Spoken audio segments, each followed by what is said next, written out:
নমস্কার বন্ধুরা। প্রত্যেকদিন ভাবি এসব কাজ করব, কিন্তু নানান ঝামেলায় ছেলের স্কুলে পাঠানো, হাজব্যান্ডকে পাঠানো স্কুলে, আর এদিকে আমার রান্নাবান্নার জন্যই আমি এসব কাজ করে উঠতে পারি না। তো আজ ভাবলাম না, ছেলের স্কুল যখন কিছুদিন বন্ধ দিয়েছে, আমি এসব কাজ করে ফেলি।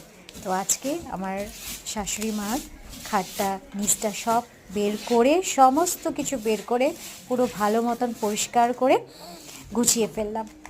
নিজের হাতে সব কিছুই করলে খুব আনন্দ লাগে, মনে হয় যে সব কিছু পারফেক্ট হয়েছে, বলতে পারি যে কোন জিনিসটা কোথায় রেখেছি আর কোথায় হাত দিলেই পেয়ে যাব। এর জন্য সব কিছুই নিজের হাতে করি। সময়টা লাগে, একটু পরিশ্রমও হয়, কিন্তু মনটা ভালো লাগে, স্যাটিসফ্যাকশন লাগে।